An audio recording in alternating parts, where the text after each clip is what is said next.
اعوذ باللہ من الشیطان الرجیم بسم اللہ الرحمن الرحیم اللہم کل ولیک الحجة ابن الحسن صلواتک علیہ وعلى آبائہ فی هذه الساعة وفی كل ساعة ولیا وحافظا وقائدا وناصرا ودلیلا وعینا حتى تسکنه أرضك طوعا وتمتعه فيها طویلا اللہم صل علی محمد وآل محمد وعجل فرجہم۔ حضرت زہرا سلام اللہ علیہا سے اجازت لیتے ہیں اور ان سے دعا مانگتے ہیں کہ ہمارے لیے دعا کریں اور اس سیشن کا آغاز کر سکیں اور کامیابی کے ساتھ اس کو اختتام تک پہنچائیں، اور ان مطالب پر جو پہلے بیان ہو چکے ہیں اور ہونے والے ہیں انشاءاللہ ان پر عمل کر سکیں انشاءاللہ۔ جتنے بھی معصومین علیہم السلام ہیں، چاہے وہ انبیاء علیہم السلام ہو، چاہے وہ اہل البیت علیہم السلام ہو، اگر آپ کو یاد ہو میں نے کہا تھا کہ دونوں ان ہستیوں کے دو قسم کے فضائل ہیں، ایک ملکوتی اور معنوی فضائل ہیں، اور ایک وہ فضائل ہیں جو ان کے اعمال، ان کے اقوال میں ہمیں نظر آتے ہیں، جو ہمارے لیے پریکٹیکل سلیوشنز کا باعث بن سکتے ہیں۔ لیکن بہت سارے افراد ایک چیز سے غافل ہو جاتے ہیں، وہ کیا ہے؟ ایسا نہ ہو کہ میں اور آپ بھی اس چیز سے غافل ہو جائیں۔ اگر غافل ہو جائیں تو خدا نہ خواستہ افراط اور تفریط کا شکار ہو سکتے ہیں۔ وہ پوائنٹ یہ ہے کہ جب ہم کہتے ہیں کہ اہل البیت علیہ السلام کا معنوی مقام ہے اور ملکوتی مقام ہے، تو اس کو میں اور آپ نظر انداز کر دیتے ہیں اور سمجھتے ہیں کہ وہ ہمارے کسی کام نہیں آئے گا۔ میں آپ کو ایک چھوٹی سی مثال دیتا ہوں۔ ابھی آپ خود جہاں آپ بیٹھے ہیں مجھے سن رہے ہیں، اور میں مثلا یہاں بیٹھا ہوں کیمرہ کو دیکھ رہا ہوں، یعنی آپ سب کو دیکھ رہا ہوں، تو آپ مجھے بتائیں اگر میں اس وقت حضرت زہرا سلام اللہ علیہا کو سلام کروں، السلام علیک یا بنت رسول اللہ، ٹھیک ہے، یہ میں نے سلام پیش کیا، اور آپ بھی یہ کام کریں، تو آپ مجھے بتائیں کیا آپ کو یقین ہے اس بات کا کہ حضرت فاطمہ زہرا سلام اللہ علیہا آپ کے اس سلام کا جواب دیں گی یا دے چکی ہیں؟ جیسے آپ نے سلام کیا انہوں نے جواب دیا ہے، اگرچہ آپ نے نہ سنا ہو، اس بات کا یقین ہے ہمیں؟ بہت سارے لوگ آپ میں سے کہیں گے جی ہمیں بالکل یقین ہے، لیکن پریکٹیکلی یقین نہیں ہوتا۔ تھیوریٹیکلی یقین ہے لیکن عملی اور پریکٹیکل میدان میں ہمیں یقین نہیں ہے، ورنہ ہم ہر روز ان ائمہ کو یقین کے ساتھ سلام کریں اور ان سے مدد لیں۔ ہم دیکھیں، میں آپ کو ایک واقعہ سناتا ہوں۔ آیت اللہ بہجت رحمۃ اللہ علیہ کے جو بیٹے ہیں وہ یہ واقعہ فرماتے ہیں کہ اب یہ جو میرے پاس کتاب ہے اس سے میں یہ سنا رہا ہوں، اوتھینٹک واقعہ ہے۔ وہ یہ فرماتے کہ آیت اللہ سید مرتضیٰ کشمیری رحمۃ اللہ علیہ ایک بہت بڑے معروف عارف گزرے ہیں چند سال پہلے، انہی 50 سال کے اندر اندر۔ وہ یہ حوزہ علمیہ کم میں وہ یہ فرماتے ہیں کہ آغا سید مرتضیٰ کشمیری جو ہے وہ بعض افراد کے ساتھ، بعض لوگوں کے ساتھ دروازے کے پیچھے بند ہو گئے تھے اور ان کے پاس چابی نہیں تھی دروازے کی، ٹھیک ہے؟ تو اب سب نے مختلف سلیوشنز دینا شروع کیے کہ تم مثلا فلاں کا نام لو، فلاں کا نام لو۔ تو ایک شخص نے کہا کہ حضرت موسیٰ علیہ السلام کی والدہ کا نام لو اور دروازہ کھولو، دروازہ کھل جائے گا۔ تو آغا سید مرتضیٰ کشمیری نے یہ کہا کہ نہیں، میں اپنی والدہ حضرت زہرا سلام اللہ علیہا کا نام لیتا ہوں اور انشاءاللہ دروازہ کھل جائے گا۔ تو آغا سید مرتضیٰ کشمیری نے حضرت زہرا کا نام لیا اور دروازہ کھل گیا۔ یہ کیا ہے مجھے بتائیں؟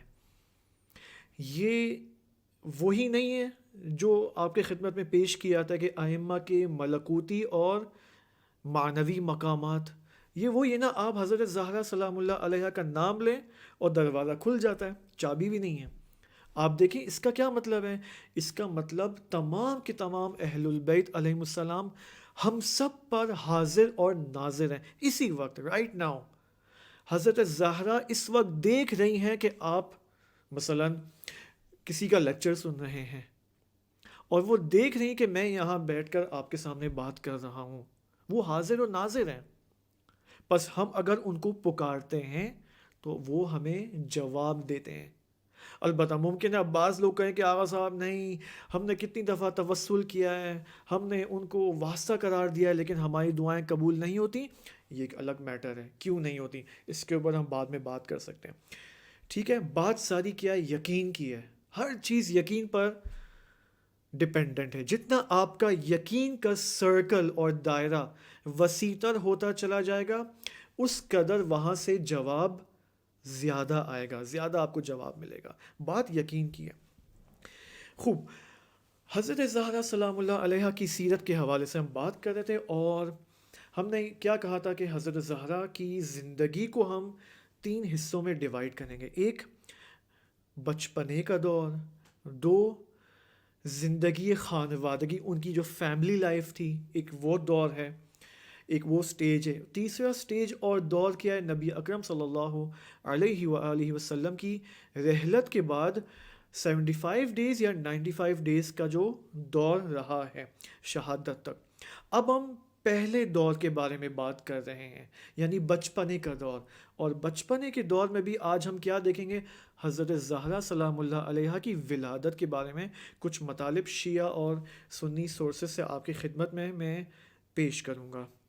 اچھا، اب یہاں پر بات یہ ہے کہ 2 روایتیں نارملی پائی جاتی ہیں حضرت زہرا کی ولادت کے حوالے سے. ایک روایت، البتہ یہ میں آپ کو بتاتا چلوں کہ اہل سنت کی کتابوں میں حضرت زہرا سلام اللہ علیہ کے بارے میں مطالب اینڈ پوائنٹس فراوان موجود ہیں. کیوں؟ کیونکہ وہ خود حضرت زہرا کو بہت اہمیت دیتے ہیں. البتہ ڈپینڈ کرتا ہے کہ اب میں ان علماء کی بات کر رہا ہوں جو خاص طور پہ جنہوں نے قدیم زمانوں میں کتابیں لکھی، انہوں نے بہت اہمیت دی، ان کی کتابوں میں بہت مطالب ہیں حضرت کے بارے میں. لیکن اب 2 روایتیں ہیں، میں آپ کے سامنے نقل کرتا ہوں. ایک روایت بہت ہی عالی ہے، دوسری روایت یعنی عالی اس اعتبار سے کہ اس میں تربیتی نکات بہت ہیں. ٹھیک ہے، اور ایک روایت ہے وہ بھی میں آپ کے سامنے خلاصتاً پیش کر دوں گا. ایک روایت میں یہ ہے کہ جبرائیل علیہ السلام جو ہے وہ نبی اکرم صلی اللہ علیہ وآلہ وسلم کی خدمت میں آتے ہیں اور نازل ہوتے ہیں ان کے پاس، اور ان کو دستور خداوندی دیتے ہیں کہ 40 دن کے لیے حضرت خدیجہ سلام اللہ علیہ سے عزلت اختیار کریں، دوری اختیار کریں، اور 40 دن تک اور راتوں تک عبادت میں اپنے آپ کو مشغول کریں. کون؟ خود نبی اکرم یہ کام کریں. نبی اکرم صلی اللہ علیہ وآلہ وسلم دستور خداوند کے مطابق 40 راتوں تک اپنے اس کیو میں، اس غار میں جاتے ہیں، اور وہاں پر 40 راتوں تک عبادت میں مشغول ہو جاتے ہیں. اور دنوں کو یعنی راتوں کو عبادت میں مشغول ہیں، دنوں میں کیا کر رہے ہیں؟ روزوں میں مشغول ہیں. بس دنوں میں روزہ رکھ رہے ہیں اور رات کو عبادت میں مشغول ہیں. ایک دن نبی اکرم صلی اللہ علیہ وآلہ وسلم نے حضرت عمار کو بھیجا حضرت خدیجہ سلام اللہ علیہ کے پاس، اور ان کو یہ کہا کہ جاؤ خدیجہ کو پیغام دو کہ میرا نہ آنا تمہارے پاس اس کا مطلب یہ نہیں ہے کہ مجھے تم سے کوئی پرابلم ہے، مجھے تم سے کوئی ناراضگی ہے. نہیں، میں خداوند متعال کے دستور کے مطابق تم سے میں دوری میں نے اختیار کی ہے، اور میں یہاں پر عبادت میں مشغول ہوں. تو اچھا، یہ یہاں تک ٹھیک ہے. دوسری بات کیا ہے یہاں پر؟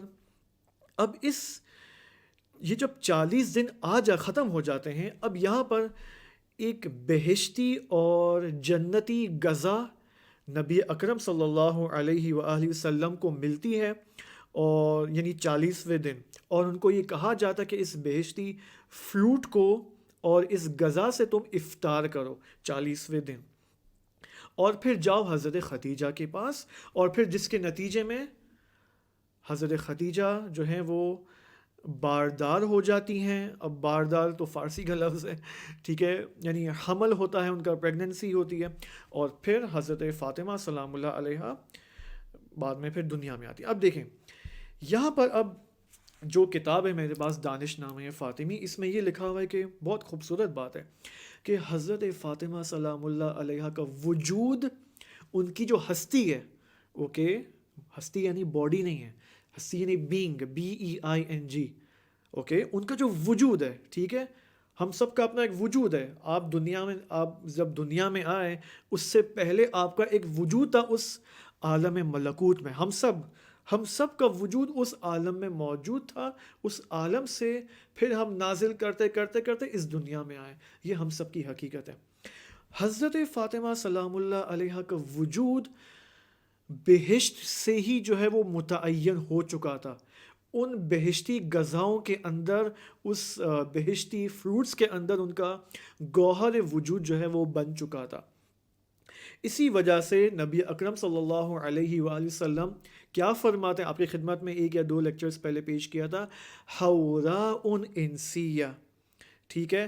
اور پھر نبی اکرم فرماتے ہیں کہ جب بھی میں بہشت کا مشتاق ہوتا ہوں تو میں جاتا ہوں فاطمہ کے پاس، اور اس سے مجھے جنت کی خوشبو آتی ہے. جنت کی خوشبو کو میں فاطمہ کے وجود سے استشمام کرتا ہوں. البتہ یہ روایت شیخ صدوق نے اپنی کتاب امالی میں ذکر کی ہے. علل الشرائع میں بھی یہ روایت آئی ہے. ابن شہر آشوب نے اپنے کتاب مناقب میں اور فضائل میں اس روایت کا ذکر کیا ہے. تو یہ ایک ہمیں روایت ملتی ہے. البتہ بعد ایک اور روایت کے مطابق، جو یہ کئی کتابوں میں یہ روایت پائی جاتی ہے، کہ رسول خدا صلی اللہ علیہ وآلہ وسلم فرماتے ہیں کہ جبرائیل علیہ السلام نے بہشت سے اور جنت سے کھجور یا سیب وہ میرے لیے لے کر آئے وہاں سے، اور میں نے اس کو تناول کیا، اور اس کے نتیجے میں میرے صلب میں فاطمہ سلام اللہ علیہ کا نطفہ وجود میں آیا، اور جس کے نتیجے میں پھر بعد میں فاطمہ سلام اللہ علیہ کی ولادت ہوتی. یہ ہمیں ایک روایت البتہ ملتی ہے. اب اس میں تربیتی نقطہ کیا ہے وہ میں اینڈ میں آپ کو بتاتا ہوں. اس سے پہلے میں چاہتا ہوں کہ وہ دوسری روایت بھی آپ کے سامنے نقل کر دوں، کہ البتہ اس کے بارے میں مختلف تعبیرات ہیں، مختلف انداز میں نقل ہوا ہے یہ ماجرا کہ کس طرح ولادت ہوئی ہے. بعض افراد کہتے ہیں کہ نہیں، یہ بعض افراد سے مراد بعض جو ہسٹورینز ہیں، محدثین ہیں، جنہوں نے یہ واقعہ نقل کیا اپنی کتابوں میں ان 1000 سالوں کے اندر. بعض یہ فرماتے کہ نہیں، نبی اکرم صلی اللہ علیہ وآلہ وسلم 40 دن اصلاً دور نہیں ہوئے حضرت خدیجہ سے، کسی عبادت میں وہ مشغول نہیں تھے. فقط یہ کہ حضرت جبرائیل آئے اور ان کو جو ہے وہ بہشتی فروٹ دیا، اور انہوں نے تناول کیا، اور وہ نطفہ وجود میں آیا، اور پھر وہ ولادت پیش آتی ہے بعد میں. بعض نے تو یہ کہا ہے. البتہ یہاں پر بعض لوگوں نے معراج کا واقعہ ذکر کیا ہے، ٹھیک ہے، کہ یہ اس کا جو بیہائنڈ دا سینز ہے وہ معراج میں جو ہے وہ پیش آیا ہے، کہ معراج میں جو ہے رسول اکرم صلی اللہ علیہ وآلہ وسلم جو ہے وہ جاتے ہیں، اور پھر ان کو وہاں پر کیا نام ہے وہ فروٹ دیا جاتا ہے. یہ 2 روایتیں ہمیں ملتی ہیں. لیکن یہ جو پہلی روایت آپ کے سامنے میں نے پیش کی، اس میں تربیتی نقطہ کیا ہے؟ دیکھیں، جس طرح آپ کے سامنے پہلے بات کی میں نے کہ اگر باپ صالح ہو، ماں صالحہ ہو، تو جو بچہ متولد ہوتا ہے وہ بھی صالح یا صالحہ متولد ہوتا ہے. اسی طرح اگر ہم چاہتے ہیں کہ ہماری نسلیں، ہمارے بچے، ہماری جنریشنز پاک ہوں، طاہر ہوں، طیب ہو، قرآن کی ٹرمینالوجی کے مطابق کیا ہو؟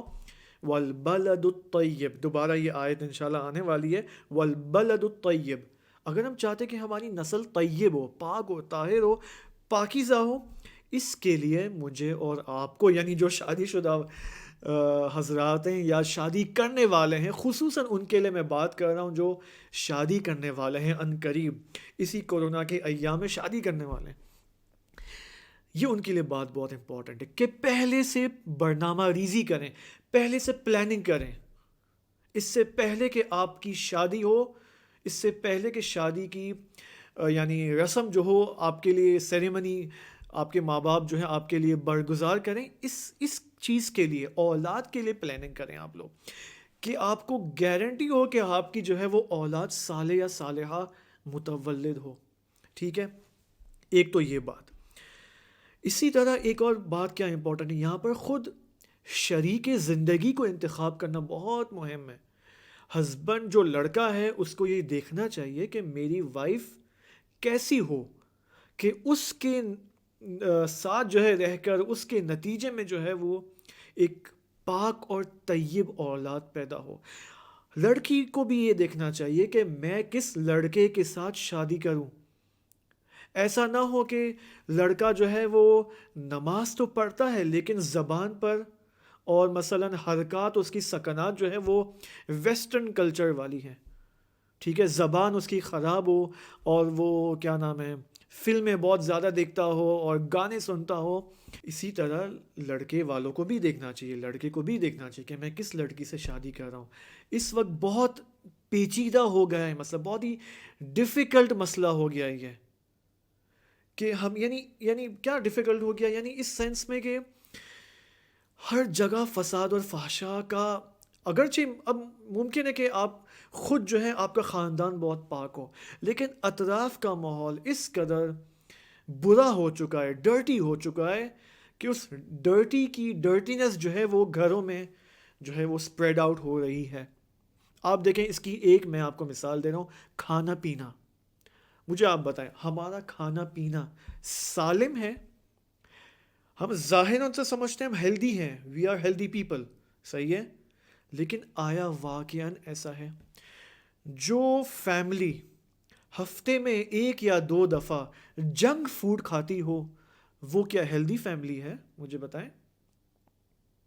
ہفتے میں ایک دو دفعہ جو ہے، اب مجھے یہ جو خاص طور پہ آفس والوں کے ساتھ بڑا پرابلم ہے، جو آفس والے ہیں، جو آفس میں کام کرتے ہیں، بینک میں کام کرتے ہیں، اور اسپیشلی شادی شدہ بھی نہیں ہیں، ٹھیک ہے، وہ اپنا کھانا آرڈر کرتے ہیں. کیا کھانا ہے بھائی لنچ میں؟ سب امپلائیز اور کلیگس کے ساتھ مل کر برگر کھا رہے ہیں، پیزا ہٹ کا کھانا کھا رہے ہیں. کیا یہ کھانا کے ایف سی، پیزا ہٹ، برگر کنگ، البیک، صحیح ہے، یہ سب سالم ہے، صحت مند کھانا ہے؟ میڈیکل اصطلاح میں اس کو کہتے ہیں جنک فوڈ. جنک فوڈ کس کو کہتے ہیں مجھے بتائیں؟ یہ سب burger, pizza, ice cream, chocolates, biscuits, یہ سب پیپسی، کوک، یہ سب جنک فوڈ ہے. جنک فوڈ کھا کھا کر اپنے وجود کو پورا جنک بنا دینا، اور پھر شادی کرنا، اور پھر یہ ایکسپیکٹ کرنا کہ اولاد سالم متولد ہوگی اور آگے جا کے انسانی کمالات پر فائز ہوگی. کیا یہ ایکسپیکٹیشن صحیح ہے؟ آپ خود سوچیں. بس اس کا مطلب ہمیں ہر چیز کھانی پینی نہیں چاہیے. آپ خود ریسرچ کریں، ماشاءاللہ اس وقت ٹیکنالوجی کا دور ہے، انٹرنیٹ ہے، جائیں گوگل کریں اور دیکھیں کہ ان چیزوں کے کیا روحی نقصانات ہیں. علماء سے پوچھیں کہ جنک فوڈ کے روحی اور معنوی نقصانات کیا ہیں. یہ حدیث ہمیشہ یاد رکھیں. ایک بہت خوب اچھے ڈاکٹر نے مجھے یہ حدیث سنائی تھی، خدا ان کو حفظ کرے اور صحت و سلامتی دے. وہ یہ فرماتا کہ امام رضا علیہ السلام کی حدیث ہے کہ سالم بدن میں، سالم بدن یعنی ہیلدی بدن جو کہ ان فوڈز وغیرہ سے سالم ہو، سالم بدن میں سالم روح پروان چڑھتی ہے. اگر انسان کا بدن سالم ہو تو اس کی روح بھی سالم ہوگی، پھر اس کی دنیا بھی سالم ہوگی، آخرت بھی سالم ہوگی. پھر اہل البیت علیہ السلام سے جو حدیث وہ سنے گا اس کے اوپر فوراً عمل پیرا ہوگا. یہ علامت ہے سالم روح کی. پس ایک اور بات کیا ہے، یہ تو میں نے آپ کو جنک فوڈ کی بات کی، ایک بات خود لقمہ حلال کی ہے. یہاں پر آپ دیکھیں پیغمبر اکرم صلی اللہ علیہ وآلہ وسلم، یا بلکہ یوں کہوں کہ حضرت فاطمہ سلام اللہ علیہا، ایک وجود معصومہ کی ولادت کے لیے کس قدر اہتمام کیا گیا ہے. باپ کو یہ کہا جاتا ہے کہ 40 دن اپنی بیوی سے دور رہو، جاؤ عبادت میں مشغول رہو، دن میں روزہ رکھو، 40ویں دن بہشت کی غذا سے جو ہے وہ افطار کرو. ہم جو ہے وہ کیا نام ہے، آج کل جو ہے جوانوں کی جو شادیاں ہوتی ہیں وہ اکثر گناہوں سے شروع ہوتی ہیں، اکثر جنک فوڈ سے شروع ہوتی ہیں. اب ہوتا کیا ہے، شادی ہو گئی، یعنی آپ سمجھیں کہ شادی ہال میں سب پروگرامز ہو گئے، سب کچھ ہو گیا، لڑکا لڑکی نے اچھے سے، یعنی جو دلہا دلہن ہے انہوں نے کھانا اچھا نہیں کھایا، ٹھیک ہے، یعنی ان کو ٹائم نہیں ملا، مہمانوں سے ملاقات وغیرہ میں مصروف تھے، کھانا بھی ختم ہو گیا سب کچھ۔ اب جو گھر والے ہیں وہ ان کے اوپر رحم کرتے ہیں اور اس بے جا رحم میں کیا غلط ڈیسیشن لیتے ہیں، فاسٹ فوڈ اور جنک فوڈ سے جو ہے کسی ریسٹورینٹ سے کھانا منگاتے ہیں اور ان کو شادی کی رات کو پیزا ہٹ اور برگر کنگ سے کھانا کھلاتے ہیں۔ تو اس پیزا ہٹ اور گارلک ساس اور کیچپ سے کیا، مجھے بتائیں۔ یعنی میں آپ کو یہ دعوت دے رہا ہوں، میں آپ کو انویٹیشن دے رہا ہوں کہ سوچیں اس بارے میں کہ ہم کہاں کہاں غلطی کر رہے ہیں۔ یہ جو ماں باپ کمپلین کرتے کہ ہمارے بچے فاسد ہو رہے ہیں، سوچیں کیوں ہو رہے ہیں، کیوں بچہ فاسد ہو رہا ہے؟ بہت بڑی وجہ لقمہ حرام کی ہے۔ لقمہ حرام دیکھیں کتنا، اب دیکھیں اس جنک فوڈ میں کیا انگریڈینٹس اور کیا ترکیبات سے یہ جنک فوڈ بنائے جاتے ہیں، آپ دیکھیں خوب۔ اب اس سے پہلے میں بہت زیادہ جنک فوڈ کے خلاف بولوں اور میرے خلاف کوئی ایڈورٹیزمنٹ آ جائے، میں آگے اپنی بات کو کنٹینیو کرتا ہوں۔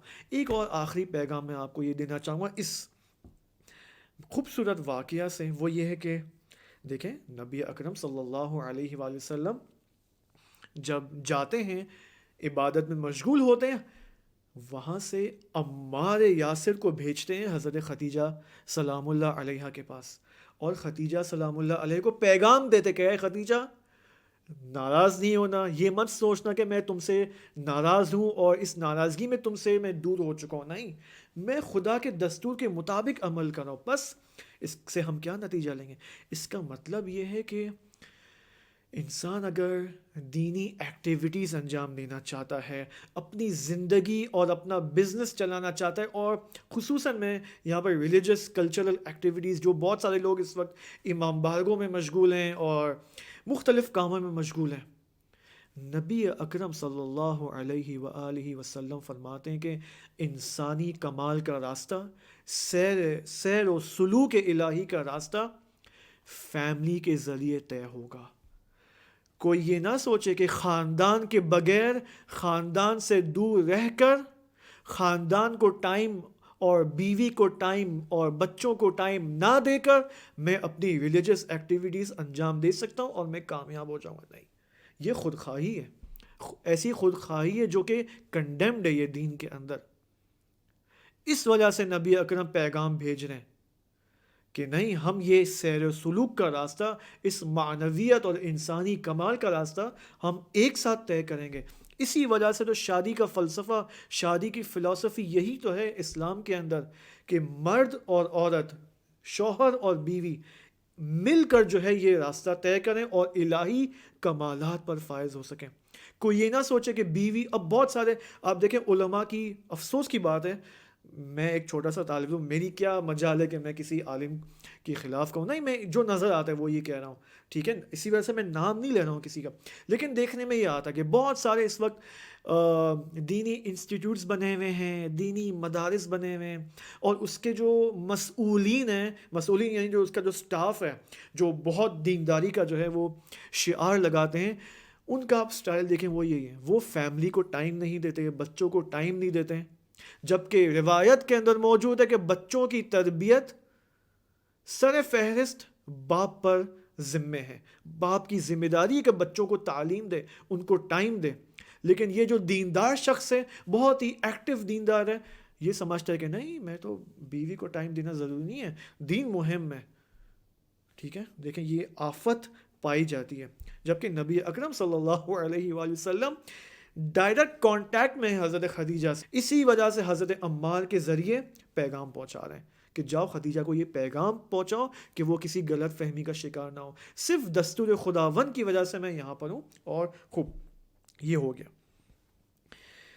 اب بات ساری یہ کہ تاریخ ولادت حضرت زہرا سلام اللہ علیہ کے حوالے سے اہل سنت کی کتابوں میں کچھ نکات پائے جاتے ہیں کہ اس میں سے اولین نکتہ یہ ہے کہ جب حضرت خدیجہ سلام اللہ علیہ کا حمل ہوا، وہ باردار ہوئیں اور پریگننٹ ہوئیں حضرت فاطمہ سلام اللہ علیہ سے، تو اس موقع پر، اب یہ اہل سنت کی کتابوں میں سے آپ کو میں بتا رہا ہوں، بعد میں ان کتابوں کا انشاءاللہ نام بھی آ جائے گا، ٹھیک ہے۔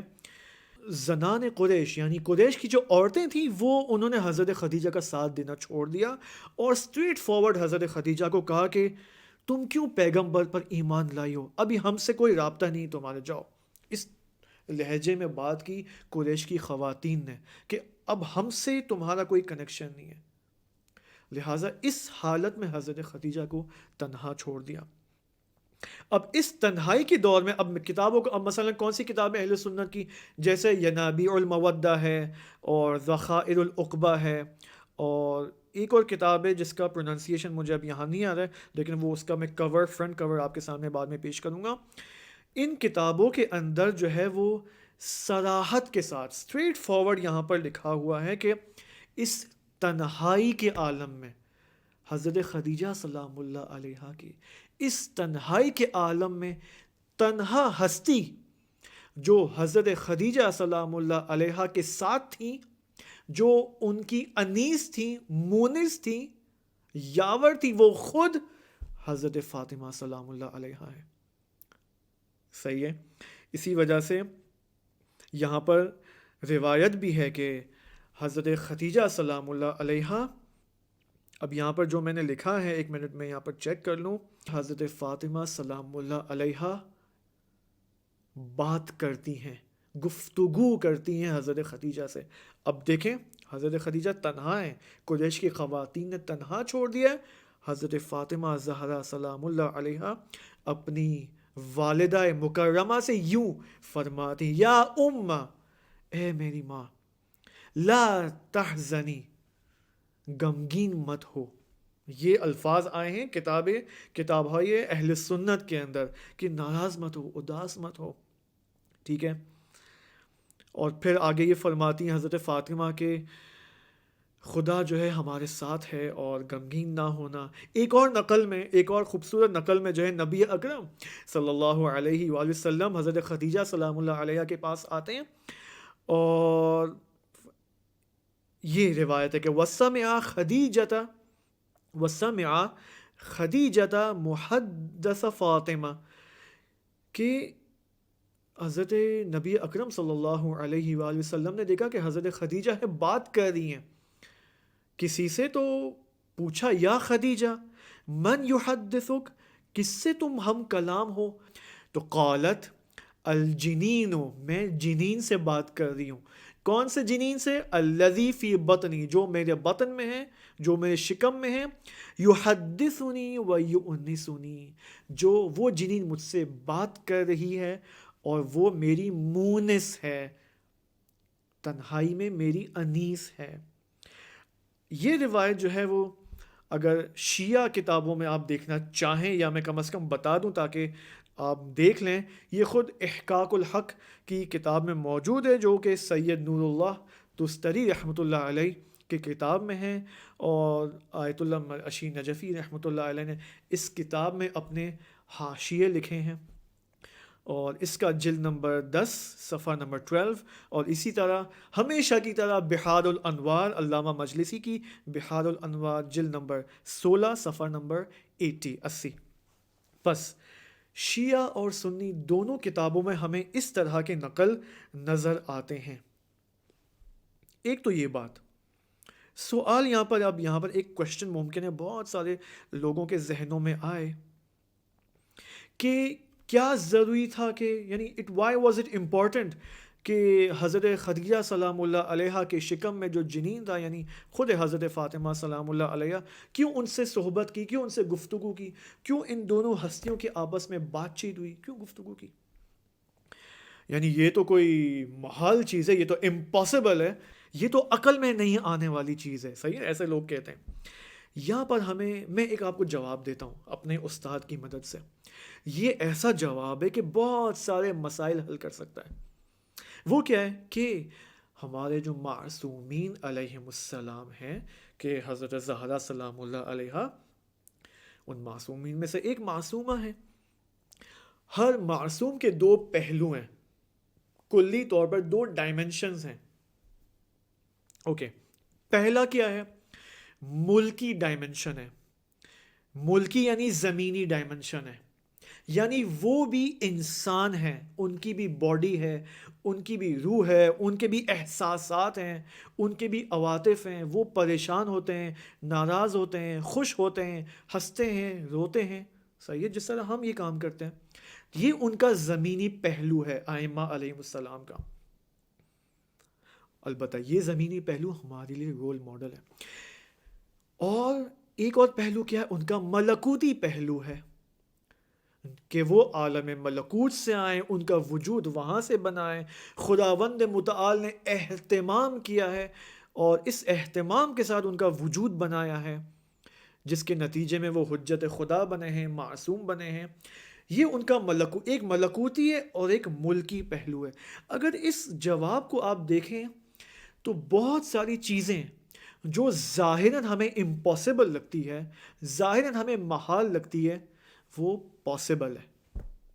وہ پاسبل ہے. جیسے مثال کے طور پر خداوند متعال کے اس نظام ہستی میں خدا نے ایسا نظام بنایا ہے کہ اگر آپ اور انسانوں کا ایسا انٹر کنیکٹڈ آپس میں رکھا ہوا ہے، چاہے وہ زندہ انسان ہو، چاہے وہ انسانوں جو مر چکے ہیں، اس دنیا سے جا چکے ہیں. زندہ انسانوں کا کنیکشن مردہ انسانوں کے ساتھ بن سکتا ہے. یہ جو ہم کہتے ہیں نا مردہ، یہ صحیح لفظ نہیں ہے. مردہ یعنی موت ہو گئی، فنا ہو گیا، ہمیشہ کے لیے ختم، نہیں، یہ غلط ہے. ٹھیک ہے، جو مردہ ہیں وہ بھی حقیقتاً زندہ ہیں، عالم برزخ میں، عالم آخرت میں ہیں وہ. اب آپ مجھے بتائیں، بس یہ چیز امپاسبل نہیں. بہت ساری چیزیں جو امپاسبل ہیں پاسبل ہو جاتی ہیں. جیسے میں نے ابتدائی گفتگو میں آپ سے کہا کہ اگر آپ یہیں بیٹھے بیٹھے حضرت فاطمہ زہرا سلام اللہ علیہا سے ان کو سلام کریں تو وہ آپ کے سلام کا جواب دیں گی. اگرچہ ہمارے کان چونکہ گنہگار ہیں اس لیول تک نہیں پہنچے، ہماری سماعتیں، اس وجہ سے ہم ان کا جواب نہیں سن سکتے. یہ تو زیارت ناموں میں بھی موجود ہے. بس حضرت فاطمہ سلام اللہ علیہا کا شکم میں سے حضرت خدیجہ سے بات کرنا کوئی امپاسبلٹی نہیں ہے. خدا کے لیے تو کوئی چیز امپاسبل نہیں ہے. ٹھیک ہے، یہ پہلا نقطہ. 33 منٹ تقریباً ہو گئے، لیکن میں چاہتا ہوں کہ یہ کمپلیٹ کروں اس ٹاپک کو. اچھا، ایک نقطہ یہ تھا. ایک اور نقطہ جو کہ آخری نقطہ ہے اور اس کے بعد ہم ریپ اپ کریں گے، وہ یہ کہ جب تولد کا موقع ہے، جب موقع نزدیک آ گیا کہ حضرت فاطمہ سلام اللہ علیہا جو ہے وہ متولد ہونے والی ہیں، تو نارملی کیا ہوتا ہے کہ یعنی نارمل جو سب کے ساتھ، تمام خواتین کے ساتھ یہ عمل جب پیش آتا ہے تو بہت ساری سہیلیاں ہوتی ہیں، بہت ساری آپس جو اطراف میں جو خواتین آتی ہیں وہ مدد کے لیے آتی ہیں، وہ ہیلپ کے لیے آتی ہیں، تاکہ یہ مرحلہ جو ہے وہ آسان ہو جائے اس خاتون کے لیے جو اس میں دوچار ہے. حضرت خدیجہ سلام اللہ علیہا نے جو ہے وہ قریش کی خواتین اور بنی ہاشم کی خواتین کو بلایا. ان کو کہا کہ آپ آئیں تاکہ میں اس مرحلے کو آسانی سے طے کر سکوں. لیکن حضرت خدیجہ نے پیغام پہنچایا نا تو کسی نے جواب نہیں دیا اور کہا کہ تم نے تو جو ہے وہ یتیم ابو طالب یعنی پیغمبر اکرم سے تم نے ازدواج اور شادی کی ہے، ہم تو تمہاری مدد کرنے نہیں آئیں گے، ہم تمہاری کوئی مدد کرنے نہیں آئیں گے. یہاں پر حضرت خدیجہ سلام اللہ علیہ دوبارہ غمگین ہو جاتی ہیں، محزون ہو جاتی ہیں. ایک دفعہ اب یعنی تولد کا موقع ہے، کوئی بھی نہیں ہے اطراف میں. ایک دفعہ وہ دیکھتی ہیں کہ 4 خواتین جن کا قد بلند ہے، جن کا ہیکل بھی یعنی ہیوج ہے، ٹھیک ہے، وہ آتی ہیں اس کمرے میں جہاں پر حضرت خدیجہ موجود ہیں، ان کے قریب آتی ہیں. حضرت خدیجہ پریشان ہو جاتی ہیں کہ یہ کون ہے. اب ان خواتین میں سے، ان 4 خواتین میں سے ایک خاتون کہتی کہ پریشان ہونے کی ضرورت نہیں ہے، ہم خداوند سبحان کی طرف سے بھیجی گئی ہیں. پھر یہ 4 خواتین اپنے آپ کو انٹروڈکشن کراتی ہیں حضرت خدیجہ کے سامنے. فرماتی ہیں کہ میں سارہ ہوں، یہ آسیہ ہیں، یہ مریم ہے، اور یہ صفورہ بنت شعیب نبی ہیں. یہ 4 خواتین، یعنی آپ دیکھیں سارہ، سارہ جو حضرت ابراہیم علیہ السلام کی زوجہ تھیں، وہ آسیہ، ٹھیک ہے، جو کہ فرعون کی بیوی تھی، اور جنہوں نے بعد میں ایک عظیم مقام پایا جنت میں، اور خود حضرت مریم سلام اللہ علیہ اور حضرت شعیب نبی علیہ السلام کی بیٹی صفورہ، یہ 4 خاتون خداوند متعال کے دستور کے مطابق آتی ہیں حضرت خدیجہ کے پاس، اور پھر اس ترتیب سے جو ہے وہ حضرت فاطمہ سلام اللہ علیہ کا وجود مبارک جو ہے وہ متولد ہوتا ہے۔ یہ جو روایت ابھی جو میں نے آپ کے سامنے واقعہ پیش کیا، یہ خود بہاد الانوار جلد نمبر 16 صفحہ نمبر 80 میں یہ واقعہ درج ہے۔ تو پاس آپ دیکھیں اس سے ہم کیا تربیتی نقطہ لے سکتے ہیں، وہ یہ ہے کہ خداوند متعال جس سے محبت کرتا ہے اس کو کبھی تنہا نہیں چھوڑتا۔ بحرانوں میں اور ڈیزاسٹرز کے اندر اور مشکلات میں اور سختیوں میں خداوند متعال اپنے چاہنے والوں کو تنہا نہیں چھوڑتا۔ البتہ کیا ایسا ہے کہ خدا ایک کو چاہتا ہے، مثلا مجھے نہیں چاہتا اس کو چاہتا ہے؟ نہیں، ایسے خدا سب کو چاہتا ہے۔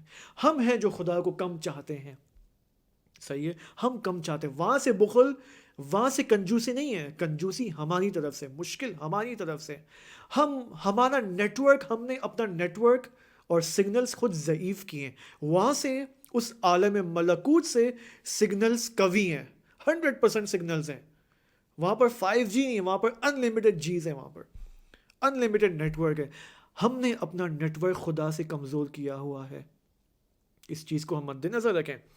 یہ ماجرا ابھی تک جو آپ کے سامنے 35-40 منٹ میں پیش کیا، یہ الحمدللہ حضرت زہرا سلام اللہ علیہ کی مدد سے اس کو اختتام ہم نے کیا۔ اور ہم یہ بھی یہاں پر ایک بات میں آپ کو بتاتا چلوں کہ مکان تولد، یہ جو ابھی پیش کیا میں نے آپ کے سامنے، یہ تاریخ ولادت وغیرہ کے حوالے سے ہم کل پیش بات کریں گے کہ بعض لوگ کہتے ہیں کہ مختلف ڈیٹس ہیں یہاں پر اہل سنت، بعض لوگ شیعہ کہتے ہیں 20 جمادی الثانی اور سال پنجم بعثت، 5th ایئر آف بعثت، اہل سنت کہتے ہیں نہیں، بعثت سے 5 سال پہلے۔ اس کے بارے میں ہم کل بات کریں گے کیا ماجرا کیا ہے یہاں پر، کیوں اختلاف ہے یہاں پر۔ البتہ مکان تولد، ظاہر سی بات ہے حضرت خدیجہ سلام اللہ علیہ اس وقت مکہ میں موجود تھیں، تو یہ ماجرا، یہ تولد مکہ میں پیش آیا ہے، ٹھیک ہے۔ اور 20 جمادی الثانی تو شیعوں کے نزدیک تو کنفرم ڈیٹ ہے، اور البتہ اختلاف کہاں پر ہے؟